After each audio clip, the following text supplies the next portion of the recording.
Bismillahirrahmanirrahim. Alhamdulillahirabbil alamin. Alladzi ahyana ba'da ma amatana wa ilaihin nusyur. Asyhadu an la ilaha illallah wa asyhadu anna Muhammadan 'abduhu wa rasuluh. Allahumma shalli ala Muhammad wa ala ali Muhammad. Melanjutkan pemahaman kita terhadap firman Allah Ta'ala surah An-Nur, surat yang ke-24, masuk kepada ayat yang ketiga. An-Nur surat ke-24 halaman 350, masuk kepada ayat yang ketiga. A'udzu billahi minasy syaithanir rajim. Bismillahirrahmanirrahim. Az-zani la yankihu illa zaniyah aw musyrikah waz-zaniyatu la yankihuha illa zanin aw musyrik wa hurrima dhalika 'alal mu'minin walladzina yarmunal muhsanat thumma lam ya'tu bi arba'ati syuhada fajliduhum 80 jalda wala taqbalu lahum syahadatan abada wa ulaika humul fasiqun illa alladzina tabu min ba'di dzalika wa aslahu fa innallaha ghafurur rahim. Dalam ayat yang lalu intinya adalah surat An-Nur Allah turunkan dan Allah fardukan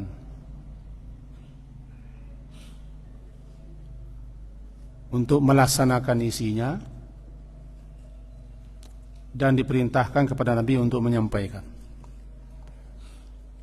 Di antaranya adalah masalah zina, yakni para pezina laki-laki dan perempuan, jika dia bujang dan gadis, didera sebanyak 100 kali dera. Sebaliknya nanti jika dia sudah kawin, baik yang laki-laki atau perempuan, maka dirajam. Sekarang kita masuk kepada ayat berikut, Az-zani. Az-zani dipakaikan untuk orang yang seringkali berzina, bukan sekali berzina, tapi seringkali berzina. Az-zani itu para pezina atau pezina laki-laki. La yankihu, tidak dia akan menikah atau menikahi melainkan zaniatan, kecuali juga pezina perempuan atau orang musyrik. Wazaniatu, para pezina perempuan atau pelacur, la yankihuha, tidak akan menikahinya melainkan azanin, para pezina laki-laki atau orang musyrik. Wa hurrima dzalika, diharamkan yang demikian itu alal mu'minin, atas orang mukmin. Mari kita jelaskan sedikit. Ayat ini menjelaskan tentang orang-orang yang hobinya, kelakuannya atau kebiasaannya, malahan mata pencahariannya sebagai pezina. Pezina itu ada karena ada laki-laki yang tertuduh wanita, tapi laki-laki banyak juga berzina. Cuma bukti perzinahan itu ada pada perempuan. Paling tidak dia hamil dan seterusnya. Atau di zaman jahiliyah para pezina-pezina itu di muka tempat-tempat tinggal mereka, mereka pasang bendera, tanda mereka berzina. Kalau sekarang ada tempat yang telah lokalisasi namanya. Nah, pezina laki-laki, siapapun dia laki-lakinya, sebagaimana yang dijelaskan oleh para ulama-ulama tafsir di sini, dia tidak akan mahu menikahi orang baik-baik. Sudah menjadi tabiat. Yang buruk pasti mencari yang buruk, dan tidak kepingin menikahi orang saleh. Dia punya perasaan. Sebaliknya juga, perempuan berzina tidak mau nikah dengan orang saleh, karena dia sendiri sudah merasakan tidak pantas dirinya untuk nikah, tidak wajar, tidak patut. Sudah ada itu dalam hatinya. Berbeda dengan orang berzina, apakah dia diperkosa atau terlanjur, bukan pezina. Pezina orang yang sudah itu kerjanya. Tiba di laki namanya zani. Laki-laki suka jajan namanya. Kalau zaman sekarang namanya laki-laki itu gigolo. Laki-laki yang pencariannya memuaskan wanita-wanita yang kesepian, wanita-wanita kaya, sering tinggal, atau janda.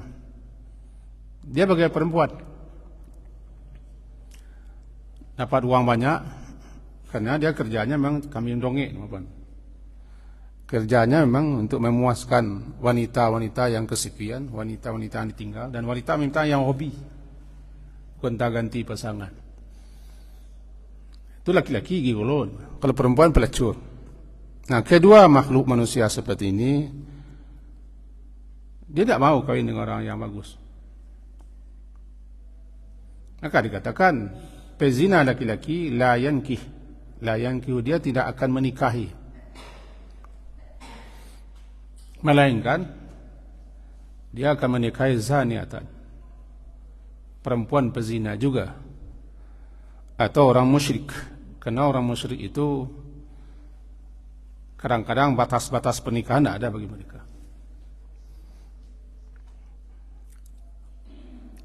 Atau sebaliknya, az-zaniyatu, perempuan pezina atau pelacur, atau sekarang bahasanya lebih halus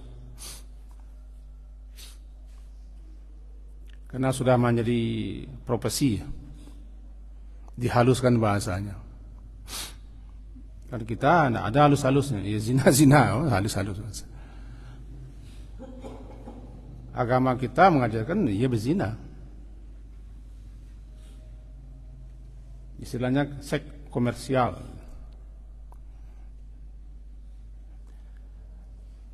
Atau nama-nama lain lah yang orang-orang bisa menganggap itu namanya ringan di mulut, tidak masalah. Ya samalah dengan maliang, dengan korupsi. Diganti nama korupsi sehingga halus bunyinya. Kalau maling kan luar biasa bahasanya. Az-zaniyatu, wanita pezina, la yankihuha, tidak akan menikahinya. Kalau yankihu menikahi, yankihuha menikahinya, tidak akan mau menikahinya wanita pezina itu, melainkan zanin, laki-laki pezina juga atau orang musyrik. Kenapa disamakan? Status mereka sama di satu sisi. Wa hurrima dzalika, dan diharamkan. Ulama berbeda pemahaman. Haram di sini apakah haram hukum atau haram sifatnya cegahan? Maka terbagi dua lah. Sebagian ulama menyatakan memang haram, lawan halal, tidak boleh. Yang lain mengatakan bukan lawan haram, tapi dilarang. Jangan, tidak berdampak kepada hukum. Cegahan, jangan. Sehingga ada yang mengatakan ini makruh. Nah, kita berlepas diri daripada pendapat ulama. Tapi yang jelas, dalam kasusnya pernah terjadi zaman Rasulullah dalam hadis riwayat Abu Daud dan Tirmizi. Ada namanya Mursid Ibnu Abi Mursid. Dia dulu sebelum masuk Islam mempunyai teman kencan di Makkah namanya Anak. Setelah dia masuk Islam, dia suka menyeludupkan tawanan. Jadi orang-orang tertawan di Makkah dicarinya cara, dicarinya jalan agar bisa ke Madinah. Dan memang dia lihai di situ. Maka banyaklah kaum muslimin yang bisa dibawanya ke Madinah karena tertawan. Satu kali si Mursid Ibnu Abi Mursid ini ketemu dengan teman kencannya itu, Anak itu. Teman kencannya mengajak untuk kembali berkencan. Si Mursid menolak.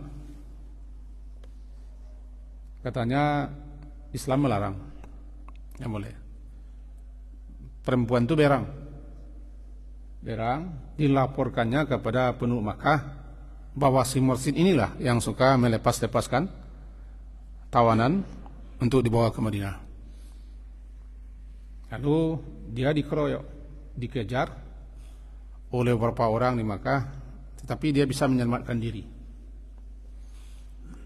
Bahkan dalam penyelamatan dirinya, dia masih bisa membebaskan tawanan menuju Madinah. Nah, lama kemudian di Madinah, dia masih ingat teman kencannya itu.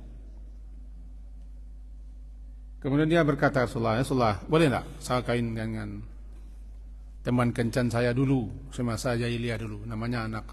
Nah, turun ayat ini.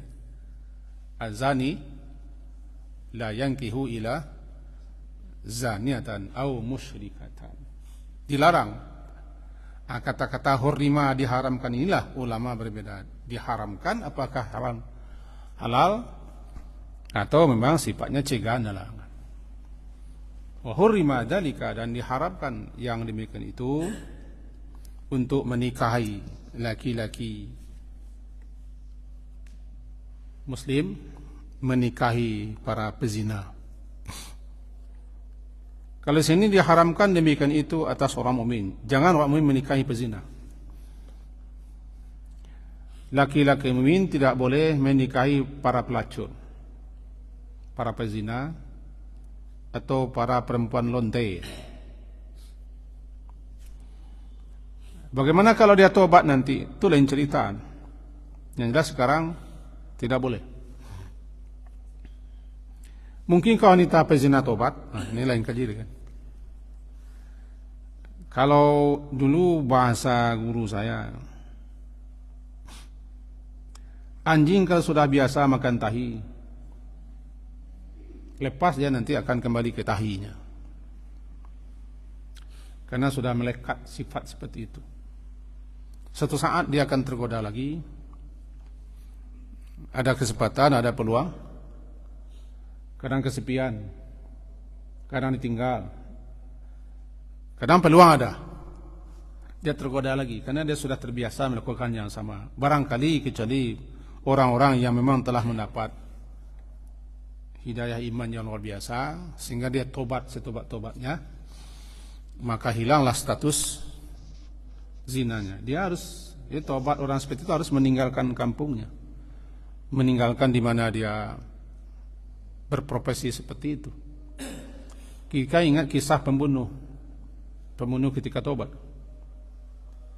Telah 99 orang dibunuh. Ketika dia tidak tobat, lewat dulu salah fatwa. Para ahli, abid seorang ahli ibadah salah fatwa. Tidak ada peluang bagi dia untuk tobat.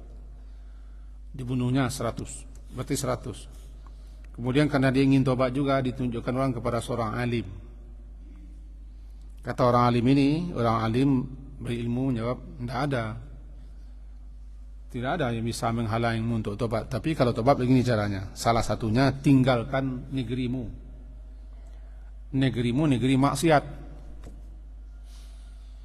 Meskipun engkau tobat, tapi kalau engkau masih berada di lingkungan negerimu, satu saat akan terulang. Maka pindah dia berdasarkan itu dipahami oleh para ulama, juga tersebut dalam kitab Syarah Riyadhus Shalihin. Orang kalau tobat, dia harus pindah dari lingkungannya. Kita tobat atau ndak berjanji ndak akan merokok oleh. Tapi kita bagawa yo kong merokok satu saat sebatang. Coba lah ndak ada. Tergoda dia. Orang main bampuk. Yalah walaupun ndak main lah, tapi kalau duduk-duduk isnan kurang orang salah ya kah? Coba lihat. Kita ndak mengkaji hukumnya doh. Masalahnya itu. Jadi harus tinggalkan lingkungan. Nah, para pelacur, kalau memang ada, tidak tahu kita hidayah kan, pelacur, pezina, atau telah berkali-kali melakukan zina, jika dia tobat nasuhnya dan bertekad untuk tidak kembali, Allah akan maha penerima tobat. Dia harus tinggalkan lingkungan itu dan jangan dia ceritakan siapa dirinya di lingkungan barunya. Supaya Allah menutup. Ini selama kita menutup, Allah menutup. Man satara satarallah. Siapa yang menutup, Allah tutup. Jangan ceritakan siapa kita. Termasuk tidak pun berzina. Kita pemintua, pampuk, parewa. Kalau tobat, pergi ke negara baru, jangan katakan siapa kita. Berubah total. Kalau kita sebutkan saya begini, berarti kita membuka cerita lama lagi, bangga namanya.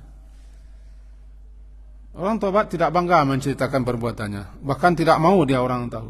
Bahkan disembunyikannya habis-habisan. Jadi kalau begitu, wanita, kalau memang ada wanita pezina yang tobat, bukan karena tidak laku lagi. Nah, ada pula orang tobat karena tidak laku lagi. Nasuha itu kan tobat yang bersih. Tobat ikhlas, tobat yang benar, tobat yang jujur, nasuha, bersih. Maka dia harus meninggalkan kampung halamannya, pergi ke tempat yang tidak tahu orang dengan dia. Rubah total ini. Kalau ada perempuan seperti itu, maka perempuan seperti ini boleh nikahi, orang tidak tahu. Dan jangan pula ceritakan kepada suaminya dia pezina. Kalau tahu suaminya tidak perawan, dia ceritakan apa adanya sedikit saja. Saya dulu tergoda, habis cerita. Itu juga laki-laki. Laki-laki yang suka jajan, suka belanja, tiok kilo, tiok singgah. Anu populer awak. Tiok kilo, tiok singgah.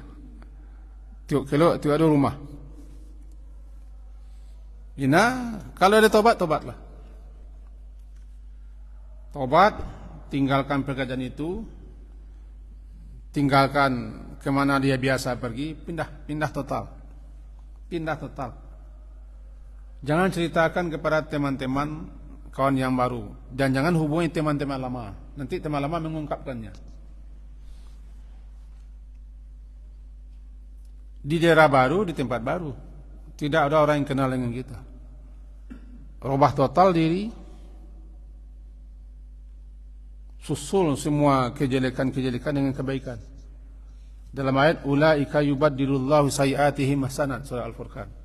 Allah akan ganti nanti perbuatan-perbuatan yang jelek selama ini, Allah ganti dengan mengilhamkan kepadanya melakukan perbuatan-perbuatan baik sebagai penutup dalam lama. Kalau orang tobat seperti ini, maka menurut beberapa kalangan silakan nikah dengannya. Nah ini tobat. Tobatnya orang pezina. Dalam surat Furqan dijelaskan seperti ini. Kemudian walladzina yarmunal muhsanat, beralih kepada menuduh.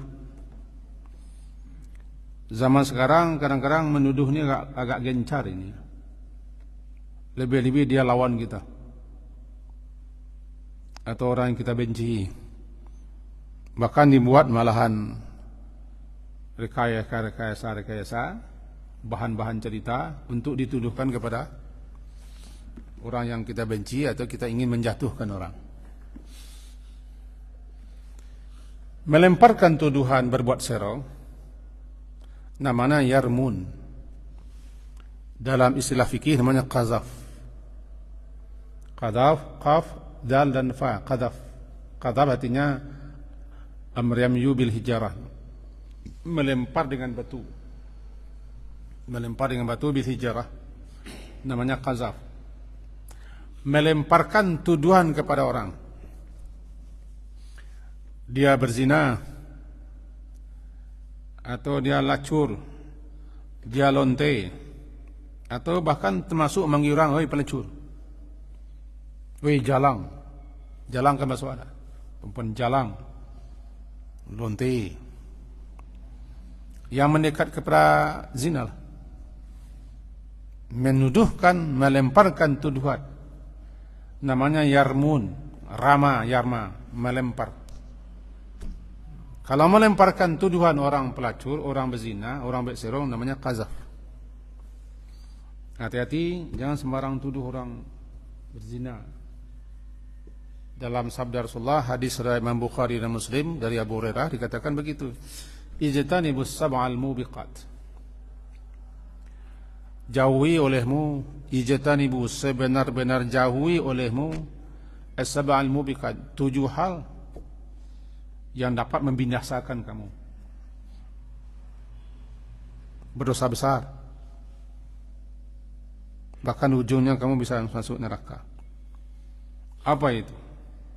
Sahabat bertanya, "Man hunna ya Rasulullah?" Apa yang 7 itu? Kata beliau menjawab, asyirku billah, syirik. Yang kedua, as-sihir. Yang ketiga, qatlun nafsi, membunuh seseorang dengan sengaja yang telah Allah haramkan membunuhnya tanpa alasan yang benar. Yang keempat, aklu riba, memakan riba. Yang kelima, aklu malil yatim, memakan harta anak yatim. Yang keenam, tawalla yaumal zahf, lari ketika perang sedang berkecamuk. Yang ketujuh, qadzful muhsanatil mu'minatil ghafilat, menuduh perempuan-perempuan yang baik, muhsanat, berbuat serong, berbuat zina. Itu dosa besar sekali, dosa yang menyebabkan orang ini binasa, nanti diazab, disiksa. Untuk itu jangan sembarang menuduh. Untuk orang yang menuduh ini, walladzina yarmunal muhsanat, dan orang-orang yang melemparkan tuduhan muhsanat. Muhsanat, apa itu muhsanat? Muhsanat itu hasanah. Hasanah itu penghambat, penghalang. Dikatakan benteng itu hisnu, karena orang terbentengi, terhambat, terhalang. Kalau muhsanat, perempuan-perempuan yang beriman, baik-baik, dikatakan muhsanat, karena dia menamengi dirinya, mementengi dirinya daripada perbuatan maksiat, dari dosa-dosa. Dia orang baik-baik, maka perempuan yang baik-baik namanya muhsanat, orang yang pandai menjaga diri, perempuan yang taat, perempuan yang salehah, yang rajin beribadah, muhsanat. Orang-orang yang mayarmunal muhsanat, menuduh, mereka melemparkan tuduhan kepada perempuan-perempuan yang muhsanat, perempuan-perempuan yang baik, yang terhormat, yang pandai menjaga, menamingi dirinya, yang menghalangi dirinya untuk berbuat hal-hal yang tidak baik, lalu dituduh dia oleh si penuduh. Lalu si penuduh ini lam ya'tu bi'arbati syuhada, orang yang menuduh tidak mendatangkan, tidak mereka ya'tu, mendatangkan, bi'arbati syuhada, 4 orang saksi. 4 orang saksi, tidak membawa 4 orang saksi yang sama-sama melihat kejadiannya, peristiwanya. fajlidu, maka deralah oleh kamu mereka seperti samanin jalda, 80 kali. Kenapa menuduh itu sangat berbahaya? Karena menuduh orang lain berzina risikonya kalau dia itu tuduhannya benar, di samping nama orang rusak, dia didera. Dikatakan si anu berzina. Akibat dia menuduh itu, bisa si perempuan itu didera 100 kali dera kalau dia gadis. Kalau dia sudah kawin, dirajam sampai mati. Untuk itu tidak boleh sembarang menuduh. Kalau menuduh juga, bawa saksi yang penterang. Saksi itu betul-betul melihat dengan mata kepala, melihat betul alu masuk lasuang, gitu. Oh ya, masuk kamar di kami, dua-dua di rumah, itu menuduh namanya. Nak lihat itu. Makanya hukum menuduh itu sangat berbahaya. Saksinya tidak cukup 1, 2, harus 4. 4 orang laki-laki. Kalau dia membawa 4 orang saksi, bahwa kami betul-betul melihat ini perempuan melakukan zina, ini saksinya, disumpahlah saya sendiri. Betul-betul melihat, ya, nampak, ya, lengkap bukti, ya, diterima. Baru perempuan itu didera atau dirajam. Kalau tidak, balik kepada si penuduh. Didera dia 80 kali dengan rotan. Karena kita tidak boleh sembarang menuduh, hati-hatilah. Jangankan menuduh berzina, menuduh hal-hal yang buruk-buruk tidak boleh. Salah satu yang membuat seseorang bangkrut atau muflis nanti di akhirat kan menuduh. Kata beliau sallallahu alaihi wasallam, tahukah kalian orang yang bangkrut al-muflis? Kata sahabat menjawab, orang muflis itu orang yang pailit. Bukan. Yang bangkrut itu adalah seseorang datang membawa pahala salat, pahala puasa, pahala sedekah, pahala. Tapi juga dia pernah menuduh si anu. Menuduh si anu. Mencaci maki si anu.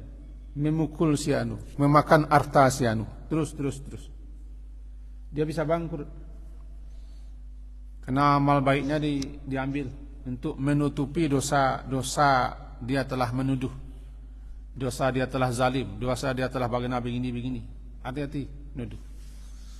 Jangankan menuduh orang berzina, menuduh yang biasa-biasa saja sudah berbahaya. Maliang. Akibatnya kalau maliang tiba hukum masa. Kalau di pasar hukum maliang bisa mati orang. Maliang. Ika aja orang, ramuak berjaga. Pencopetnya. Tatangko berlaku hukum masa. Jadi hati-hati. Ini tu. Ustaz penutup. Betul dah seorang penutup. Ustaz dikejar penutup. Kalau kau menuduh orang jangan ustaz sabian. Pajak penutup tak ada. Jaleh penutup. Tidak sekali 2 kali itu 6 penutup. Kalau sekali tidak penutup kau itu kerajuk. Apalagi menuduh orang berzina, bayangkan. Makanya diperberat sanksinya, hukumnya. Jadi kita sampaikan, jangan mengatakan orang pajak lacur, pajak lonte. Janganlah.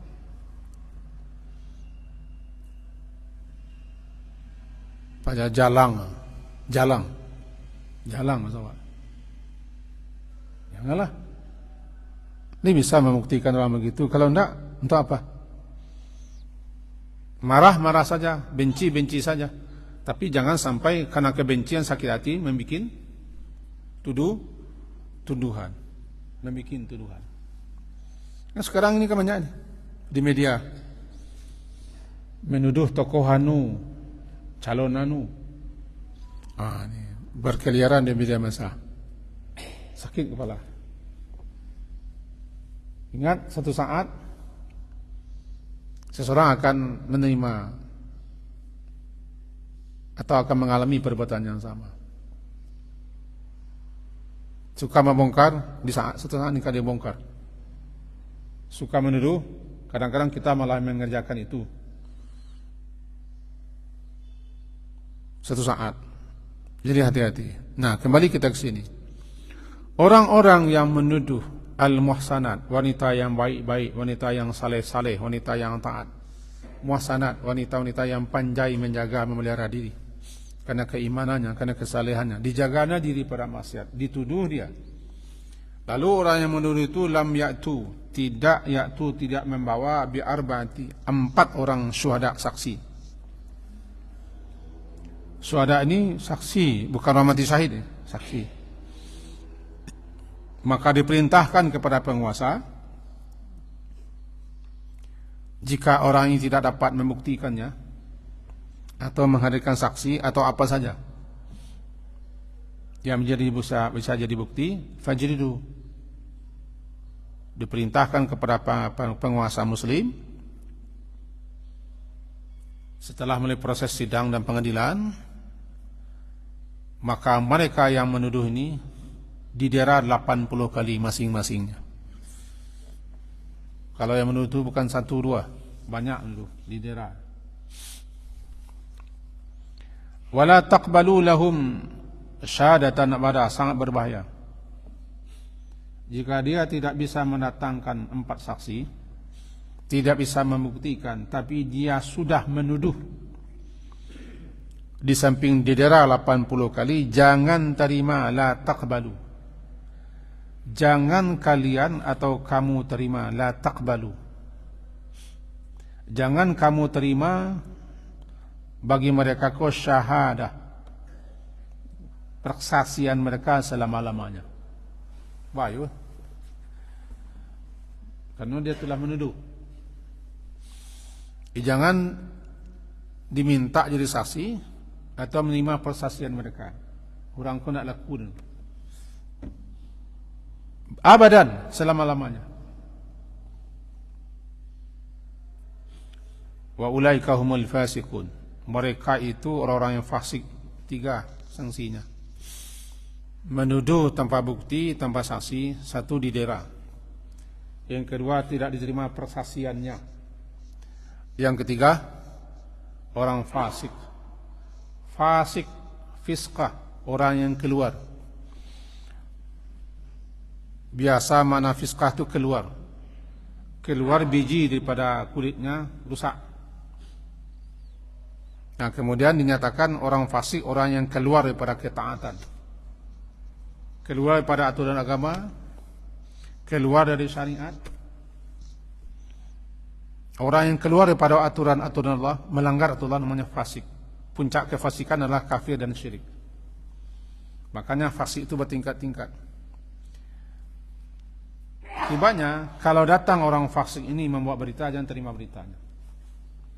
Salah satu ciri orang fasik, dia suka menuduh-nuduh. Sehingga secara khusus Allah peringatkan, ya ayyuhalladzina amanu in ja'akum fasiqun binaba fatabayyanu. Wahai orang-orang yang beriman, dalam surat Al-Hujurat ayat 6, surat ke-49, wahai orang-orang yang beriman, jika datang kepadamu orang fasik binaba, membawa berita, jangan terima.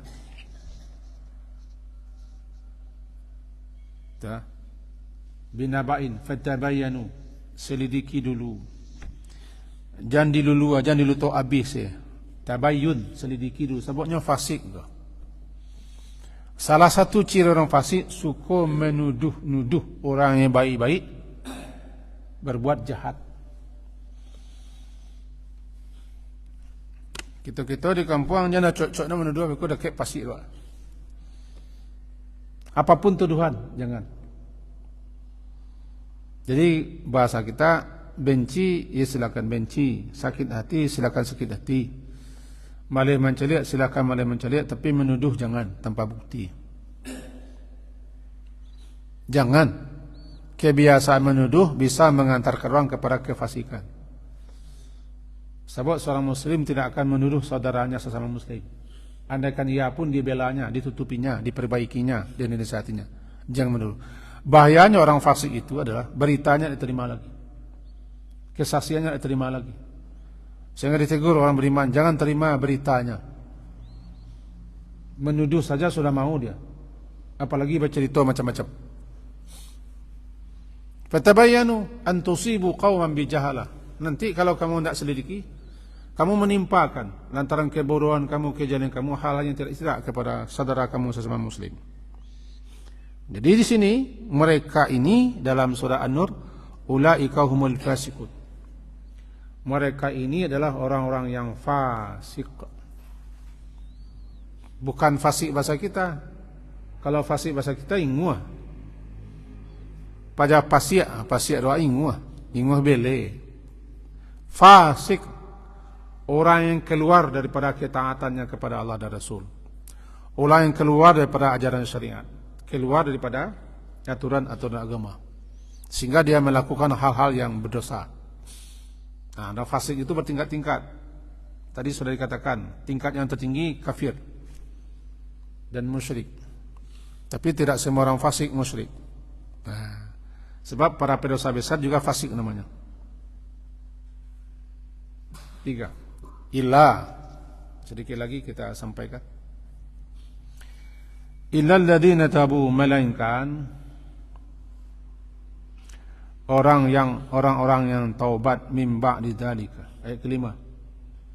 Kecuali orang-orang yang bertaubat min ba'di dzalika, setelah itu, wa aslahu, dan mereka memperbaiki diri. Sesungguhnya Allah Maha Pengampun lagi Maha Penyayang. Ini namanya kecuali.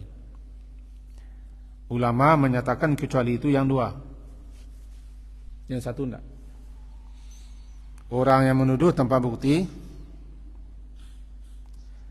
nanti jika dia taubat, menyesali diri, memperbaiki diri, persaksiannya sudah boleh terima. Gelar fasik sudah tidak dicapkan kepadanya lagi. Cuma tetap didera. Tetap didera. Komentar sebagian ulama, dikecualikan. Apa yang dikecualikan? Jika dia tobat, mereka ini tobat, memperbaiki diri. Apa aslahu itu memperbaiki diri.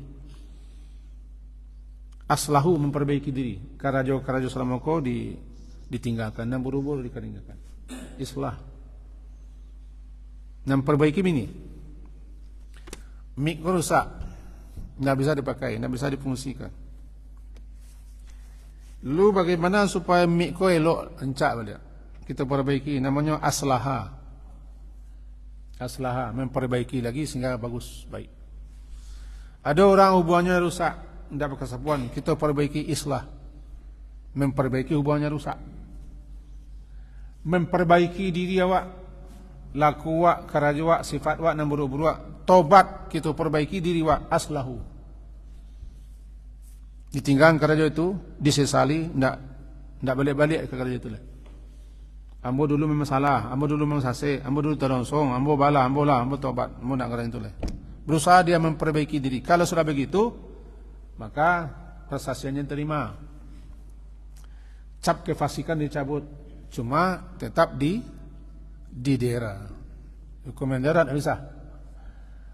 Harus tetap dilaksanakan hukum mendera.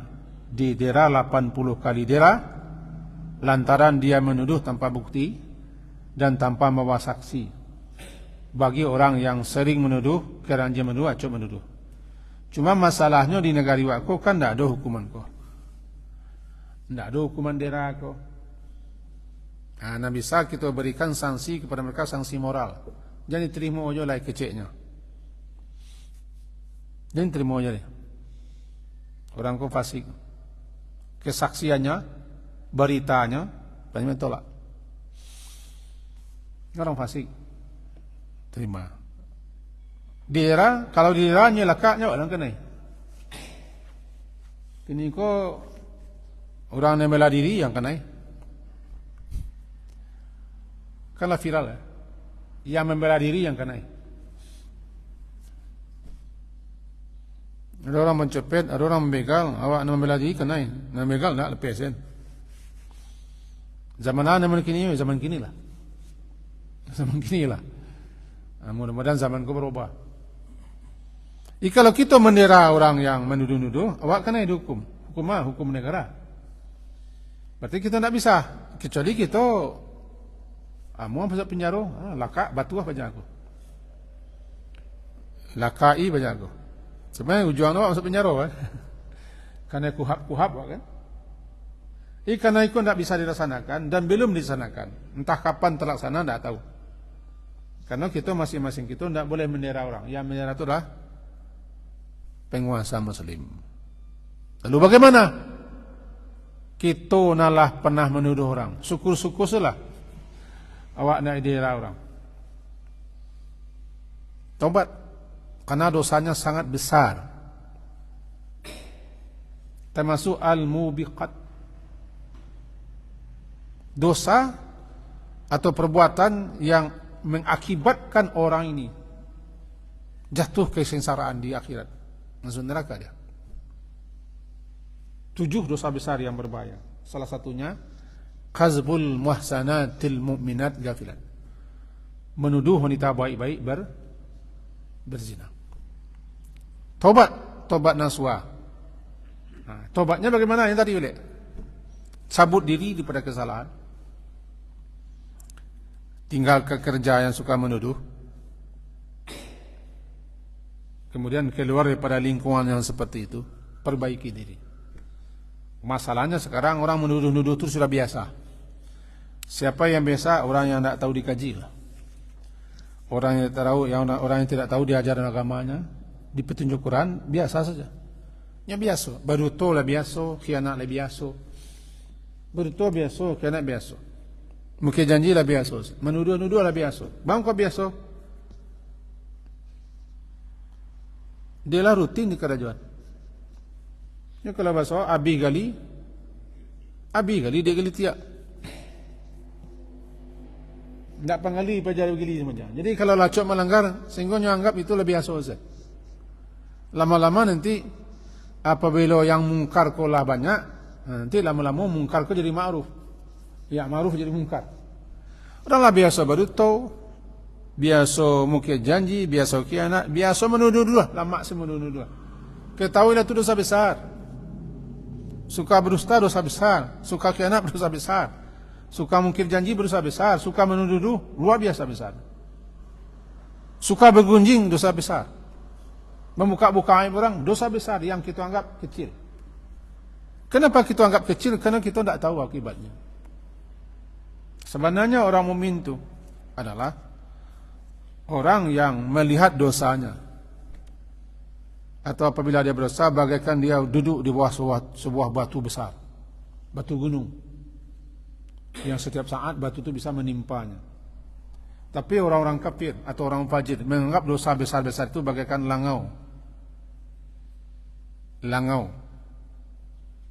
yang ada di puncak hidungnya, digelengkan saja terbang dia. Ika biasa menuduh dosa besar lah. Menuduh, bergunjing, membuka rahasia, berdusta, khianat, menipu, membuat alasan-alasan bohong, itu dosa besar semua. Silakan tengok nanti al-kabair, dosa-dosa besar. Kalau kita tidak tahu akan terus begitu.